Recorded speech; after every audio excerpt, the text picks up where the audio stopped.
In this video, we're going to go from Zoom calls that look and sound like this to one like this. I've had this video and audio set up for a couple of years now, and I always get compliments on it. People are always saying, "Dave, why is your video so good?" And Dave, you look like a radio broadcaster. Actually not sure if that's a compliment. So to make your next Zoom call look awesome, you basically need three things: good audio, decent lighting, and a good camera. Fixing any one of these is better than nothing, and you don't have to do it all at once. If you can upgrade only one thing right now, make it your audio. We humans are kind of wired to notice crappy audio quality, and in fact we can deal with stuttery, jerky video way better than we can deal with crappy sounding audio from your laptop microphone 3 feet away. So step one, if you're using the laptop mic that is like an arm's length away from your face, grab a pair of earbuds or something else with a microphone. You can use the ones that came with your phone, or the ones that Apple made you buy after you bought your phone, or the ones you got with your phone from 5 years ago and are starting to fall apart. Man, these are terrible. For the next level up, you can get yourself a USB microphone like this. This one's an ATR2100, and I got it a few years ago. And I think there's a newer model on Amazon now for about $100. And these just plug straight into your computer with a plain old USB cable. You don't need an audio interface or anything like that. Plug in the mic and you instantly sound better. I recorded a bunch of screencasts with this mic, and it actually sounds pretty good. It's way better than the laptop mic or one of the earbuds mics. And it has this handy on-off switch. And pro tip, the light does not mean that it is on. The light only means that it's plugged in. And if you want to go all out, you can get a fancy XLR microphone like this one. This one's a Shure Beta 87A, or you can spring for the fancy SM7B. But if you get a mic like this, it's going to have an XLR connection, so you need an audio interface like the Scarlett 2i2.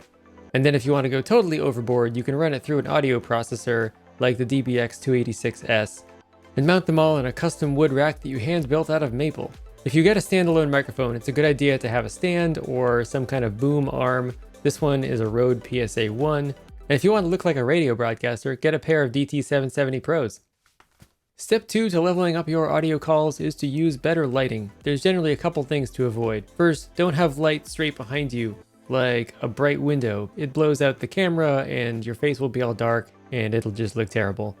Also avoid having a light shining straight at your face. It'll light you up really well, but you'll probably go blind in the process, and it casts these really harsh shadows. A better plan is to have the light behind the camera and kind of bouncing off of something to diffuse the light so you get less harsh shadows. I have one of these newer lights that I bought off of Amazon a while back.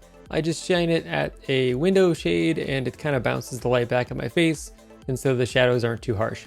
The third thing you need for awesome video calls is a decent camera. The one in your laptop is probably not very good, and even if you do the lighting thing, the camera is still not gonna look all that great. The first kind of camera upgrade you can do is one of these Logitech type webcams that just hooks over your monitor. But if you want seriously good video quality, you kind of need a real camera. If you can afford it, spring for one of the mirrorless ones and then run it through something like a Camlink 4K into your laptop, and then you've got a real camera as a webcam. Just way more expensive. It looks awesome though. I have the Sony a6400, which is a mirrorless SLR. SLR, if it's mirrorless? I don't know. It has a flip up screen so you can see yourself and make sure that everything looks good. And it has clean HDMI out, which is key because you'll be using the HDMI out to plug into the Camlink 4K or whatever adapter you use. And if you don't have a camera with clean HDMI out, then you'll get all the screen numbers and stuff that you don't want. To make this camera work as a webcam, I have it mounted on a monopod that I got off of Amazon, mounted to a little clamp that clamps to the desk. And I also have the same kind of monopod for the light. Something that makes this camera a lot nicer to use as a webcam is the Sony battery adapter. There are some third-party ones, but I think they might have problems. I ended up getting the Sony one, but it plugs in where the battery goes, and then you just have limitless power without having to worry about the battery running out in the middle of a call. And who knows, once you upgrade your audio and your lighting and your camera, maybe you'll want to make a YouTube channel. If so, check out this video right here where I'll walk you through how to record for the edit. See you in the next one.